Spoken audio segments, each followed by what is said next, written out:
Tenali municipality అధికారుల అసమర్థత కారణంగా పట్టణ ప్రజలు అనేక సమస్యలను ఎదుర్కొంటున్నారని, అలసత్వం వీడి ఇప్పటికైనా తగిన చర్యలు తీసుకోకపోతే హైకోర్టులో ప్రజా ప్రయోజనాల వ్యాజ్యం వేస్తామని హైకోర్టు న్యాయవాదులు హెచ్చరించారు. ఐతనగర్లోని తన కార్యాలయంలో బుధవారం ఏర్పాటు చేసిన విలేకరుల సమావేశంలో హైకోర్టు న్యాయవాదులు పెరికల డానియల్, వేములపల్లి శ్రీనివాస్, తెనాలి న్యాయవాది గజ్జా శ్రీనివాసగౌడ్ మాట్లాడారు. తెనాలి మున్సిపాలిటీ అధికారుల అలసత్వం కారణంగా ప్రజలు ఎదుర్కొంటున్న సమస్యలను ప్రస్తావించారు. పారిశుద్ధ్య కార్మికులు రిటైర్ అయిన వారి స్థానంలో కొత్త వారిని రిక్రూట్ చేసుకోవడం లేదన్నారు. తక్కువ కార్మికులతోనే ఎక్కువ పని చేయడం వల్ల వారు ఒత్తిడికి గురవుతున్నారని చెప్పారు. మరొక వైపు పట్టణంలో పారిశుద్ధ్య సమస్యలు అధికంగా ఉన్నాయని అన్నారు.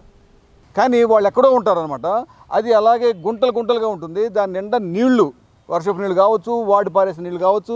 సో ఆ స్టాగ్నేటెడ్ వాటర్ మూలన ఏమవుతుంది, దోమలు, ఈగలు ఎన్నో వస్తూ ఉంటాయి, పందులు, పాములు అవి కూడా వస్తూ ఉంటాయి. సో దాని గురించి అసలు ఆ ఓనర్స్ ఎవరు, ఎక్కడ ఉంటారు, వాళ్ళు వెంటనే వచ్చి వాటిని క్లీన్ చేయాలి, లేదంటే దాని నిండా మట్టి పోయించాలి. ఫర్ ఎగ్జాంపుల్ ఇప్పుడు చూడండి, మా ఇంటి వెనకే ఎక్కడో కాదు, మా ఇంటి వెనక ఎగ్జాంపుల్ చూపిస్తాను మీకు. ఆ వాటర్ చూడండి, అది కంపు కొట్టిపోతూ ఉంటుంది అనమాట అది. సో దాని మూలన ఈగలు, పాములు, ఆ గోడ మీద నుంచి పాములు వచ్చినాయి. మరి ఎవరు దీనికి సంబంధం? మరి ఎన్నోసార్లు చెప్పినా కానీ ఇంతవరకు మున్సిపాలిటీ వాళ్ళు పట్టించుకోవడం లేదు. వాళ్ళు ఎవరో వాళ్ళకి తెలుసు, మున్సిపాలిటీ వాళ్ళకి తెలుసు, అయినా సరే they are not bothering. So దాని గురించి ఇదే ఎప్పుడు ఎక్కడి నుంచి ఏ కుక్కొచ్చి కాటేస్తో తెలియదు. ఎందుకు ఇంత నిర్లిప్తంగా ఉన్నారు? సుప్రీంకోర్టు కూడా రూలింగ్స్ ఇచ్చినా కానీ, సెపరేట్ షెడ్స్ వేయమని చెప్పినా కానీ ఎందుకు వాళ్ళు అట్లా నిర్లిప్తంగా ఉంటున్నారో నాకు అర్థం కావటం లేదనమాట. సో అలాగే ఇంకో ప్రాబ్లం ఏంటి, వేకెంట్ ల్యాండ్స్ అయిపోయింది.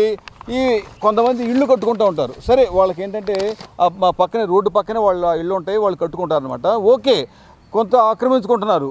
అయితే పని అయిపోగానే కనీసం యాక్చువల్గా they are not suppose to use the public roads. అది వాళ్ళు ఉపయోగించడానికి వీలే లేదు. సరే, ఉపయోగించుకుంటున్నారు కాన్ఫిడెంట్ పొజిషన్లో.